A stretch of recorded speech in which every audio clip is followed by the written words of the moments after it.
which a bond can be broken.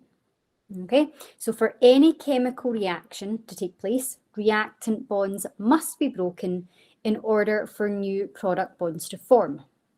And the process of bond breaking is known as bond fission, and it's an endothermic process. And there are two ways in which bond fission can take place, and we need to know about both of these. We have homolytic fission and we have heterolytic fission. And just a little reminder that a covalent bond is just a shared pair of electrons. There's nothing else to a covalent bond. So for example, you might have two hydrogen atoms bonded together, and all that bond is a shared pair of electrons that I've drawn as two dots beside that bond there. So let's look at these different types of bond fission. So we'll start with homolytic fission. Now, homolytic fission usually occurs in non-polar covalent bonds. Now, that is the key piece of information for homolytic fission. Quite often you'll see a past paper question in the multiple choice section, which will say which of the following would be most likely to take place via homolytic fission. And it's always going to be the substance that's got the non-polar covalent bond. So in homolytic fission, each fragment of the molecule retains one of the originally bonded electrons. This method of bond fission requires a lot of energy and will only happen with heat or ultraviolet radiation. The process of homolytic fission creates free radicals. A free radical is an uncharged, highly reactive species with an unpaired electron. And we've got a little example, which is a chlorine molecule undergoing homolytic fission. So I'm going to start by drawing out my chlorine molecule. And what I'm going to do is I'm going to pop the electrons in as well. Now, when the chlorine molecule is exposed to either high heat or UV light, what will happen is one of the electrons will go back onto the chlorine and the other electron will go back onto the other chlorine. Now, this is the start of your introduction into something called curly arrows. Now, notice that the arrow that I have drawn is a curved arrow with half a head. So rather than drawing an arrow with a full head like that, I am drawing an arrow with a half a head like that. Now, when you draw an arrow with half a head, that's showing how one electron moves. When you draw an arrow with a full head, that's showing two electrons moving. So for example, both of the electrons in the bond would be moving. You always start your arrow where the electron is moving from and end the arrow where the electron is moving to. So in this case, the arrow is starting on the electron and it's ending up on the chlorine atom. And that happens with the chlorine atom on the left and the chlorine atom on the right. So what we are going to end up with is a chlorine free radical with that electron back with it, and another chlorine free radical with the other electron back with it, like so. Okay. And then you've got your little explanation that a curved arrow with half a head, known as a fishhook arrow, is used to indicate the movement of a single electron. Okay, we will talk at quite length about curly arrows as we kind of move throughout this topic. So this is just your kind of introduction to curly arrows. Okay, and every time I draw a curly arrow, I will take the time to just mention where the arrow is starting and where it's going to, just to kind of really emphasize that point. And I'll also try and make sure that we're very clear on which type of arrow we're using. Is it the half-headed arrow or the full-headed arrow? Okay. So our next bit is just a little bit of revision from higher. So free radicals react via a three-step chain reaction series. So step 1 is initiation, and that's the formation of the free radicals. So the little diagram that we've just drawn with the chlorine, that's an initiation step in a free radical chain reaction, and that would be done with UV light or high heat in order to provide the energy to break that bond. Step 2 is then propagation, and in this step the chain reaction is maintained by the formation of more free radicals. And then in step 3, which is your termination step, the free radicals are removed. And free radicals are highly reactive and will react in a large variety of ways, often unpredictable. Therefore, the use of homolytic fission in synthetic organic chemistry is unsuitable. So basically, we almost never use homolytic fission in organic chemistry. There are some exceptions. So I'll just say with a small number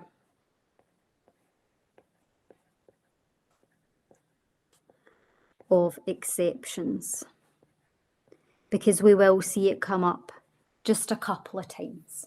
Okay, but key points for homolytic fission is that it will occur with non-polar molecules, and it requires high heat or ultraviolet light to provide enough energy to break that bond.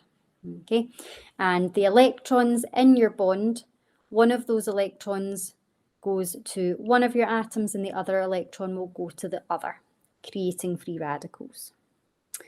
Okay, so if we go on to heterolytic fission usually occurs in polar covalent bonds. In heterolytic fission, that should say both of the electrons. So in heterolytic fission, both of the electrons involved in the original bond remain with one fragment of the molecule, forming a nucleophile, which is a negatively charged particle, and an electrophile, which is a positively charged particle. Okay, we will talk about nucleophiles and electrophiles in a bit more detail later on. So the example we're going to look at is a hydrogen chloride molecule undergoing heterolytic fission. So I'm going to take my hydrogen chloride, which is HCl. Now this is a polar molecule. So just to remind you about polar molecules, the atom which has the greatest electronegativity value, so in this case chlorine has an electronegativity value of 3 and hydrogen has an electronegativity of 2.2. You can get those in your data booklet.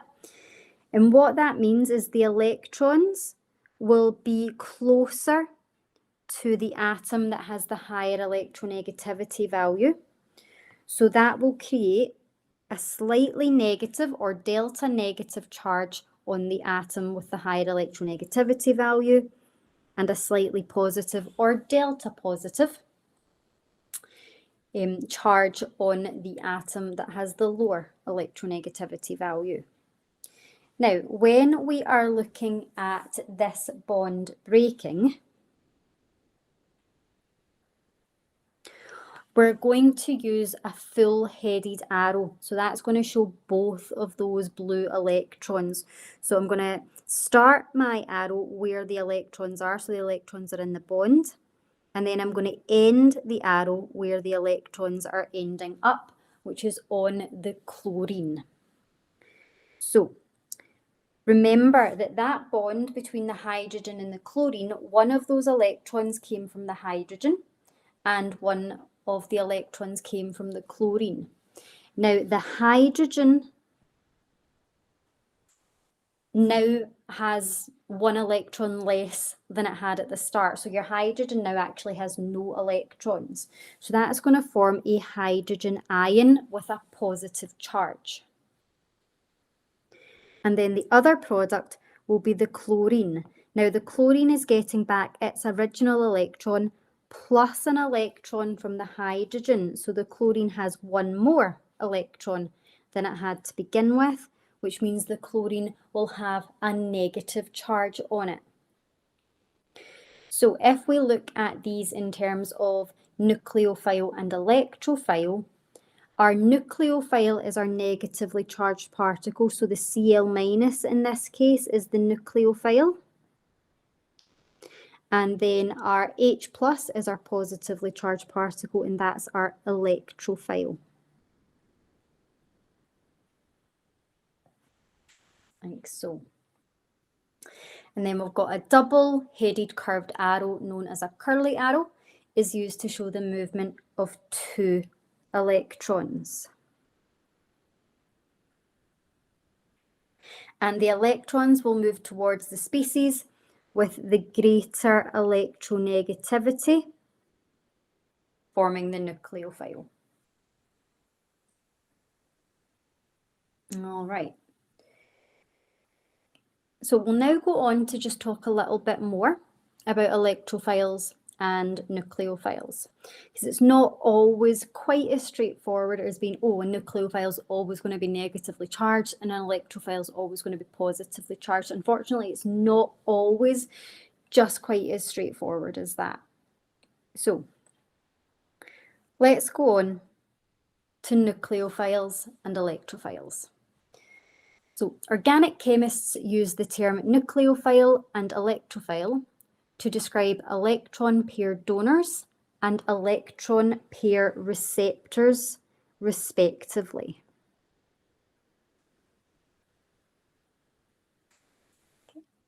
Now, the term nucleophile is used to describe a negatively charged ion or an electron-rich neutral molecule. Now, if a molecule is electron-rich, it generally is a molecule with at least one non-bonded electron pair or at least one pi bond. So for example, an alkene has a double bond. A double bond is made from a sigma bond and a pi bond, and that pi bond is electron-rich. So we'll have a wee look at some of these nucleophiles, and we'll see how they all fit one of the descriptors, either a negatively charged ion or an electron-rich neutral molecule with at least one non-bonded pair of electrons or at least one pi bond. So what we're going to do is we're going to look at each of these, and we're going to draw diagrams similar to the diagrams we would draw at National 5. So I'm drawing my bromine. And bromine actually has 4 non-bonding pairs, and it's a negatively charged ion.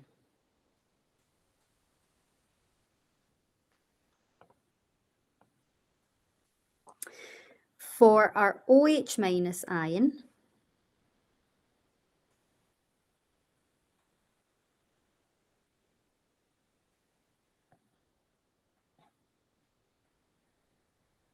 again, it's a negatively charged ion, so we can say that it's an electrophile.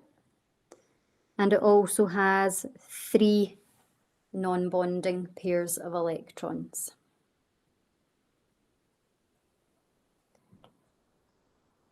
Now, when we go on to look at this third example, NH3, which is ammonia, it's not obvious straight away that this would be a nucleophile. You know, it's a neutral molecule, so we can't, use the fact that it's negatively charged to say, oh yeah, that's definitely a nucleophile. What we would need to do is we would need to work out if it's got a non-bonding pair. Now, generally, to work out if something's got a non-bonding pair, you're going to use your VSEPR from Unit 1. And the VSEPR theory would tell us that NH3 has 3 bonding pairs and 1 non-bonding pair. Just need a little bit more space for that. So what I'm going to do is draw in my nitrogen atom.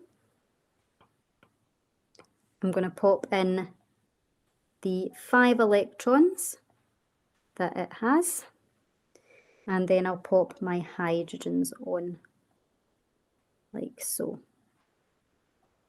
and then I'll pop the hydrogen's electron in as well.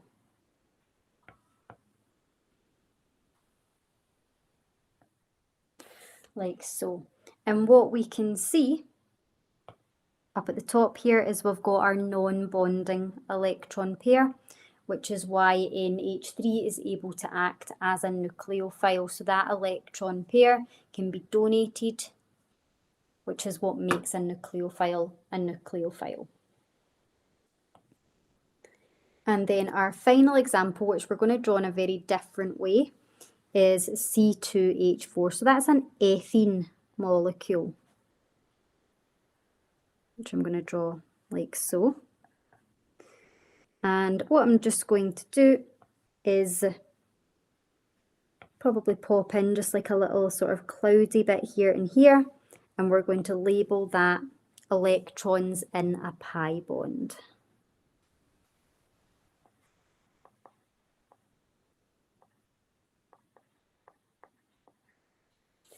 Like so.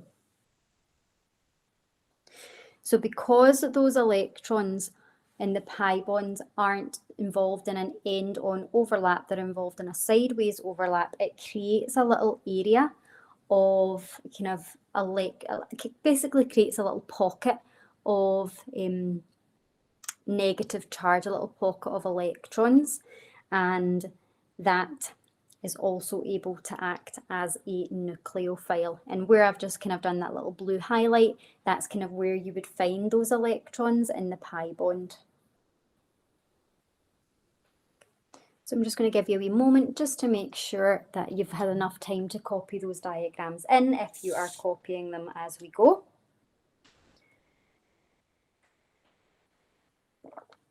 Just like I've done for lesson number 1, what I'll do is I will pop these pages that I have annotated onto the Google Classroom under lesson 2 and lesson 3 so that you can easily get the diagrams without having to watch the entire recording of the lesson again.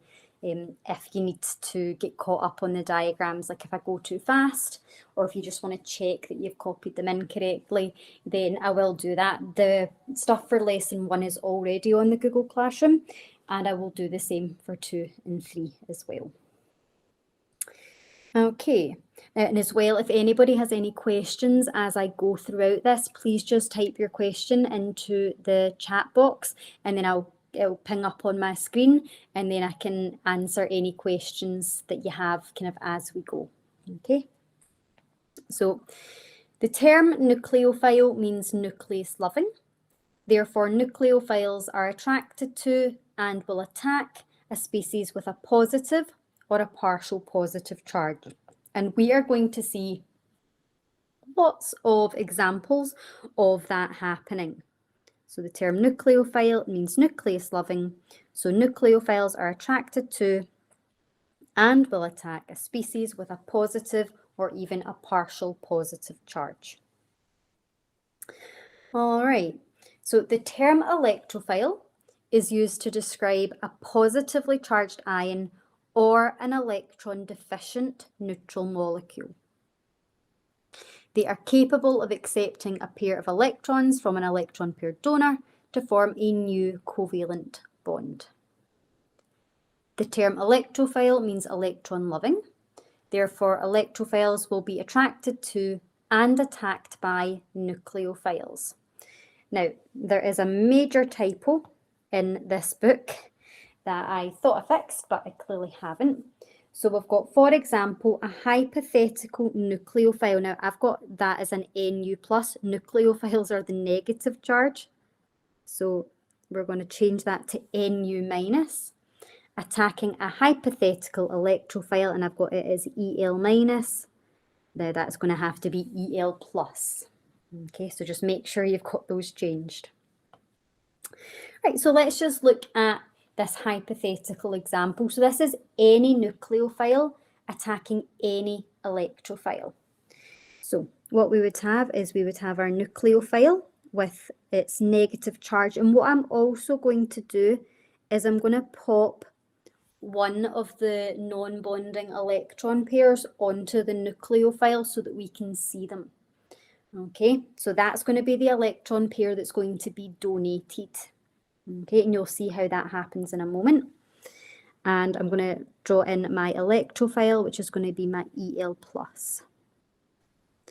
Now, what will happen is the non-bonding electron pair in the nucleophile is going to attack the electrophile, and we are going to end up with a bond between the nucleophile and the electrophile, and those electrons from the non-bonding pair are going to move into that bond. So they are what's going to form the shared pair of electrons, which is how the nucleophile and the electrophile will bond together. Now, when we are drawing this as a curly arrow, we need to take care that we do it in the correct way. So what we're going to do is we're going to start our curly arrow, and this is going to be a double-headed arrow. We're going to start that where the lone pair is on the nucleophile, and we're not going to end it at the electrophile. So we're not going to do this because the electrons aren't actually going onto the electrophile. The electrons are ending up in the space between the nucleophile and the electrophile, the space where the bond would be. So when I draw this, I'm going to draw the arrow ending kind of in open space. The end of the arrow is where the electrons are going to be. So when we are drawing our curly arrows, we start the arrow where the electrons are moving from. So they're moving from the nucleophile, and we end the arrow where those electrons are moving to. So they are moving to the new bond between the nucleophile and the electrophile. Okay. Now we will see some actual examples of this when we go on to look at some mechanisms for certain reactions, but for just now, this is kind of as much as we're going to do on it. And then we've got a little note which says nucleophiles almost always attack electrophiles. There are very few exceptions to this rule. So almost always when we are looking at our mechanisms, we will see a nucleophile attacking an electrophile. And then a new bond being formed in between your nucleophile and your electrophile.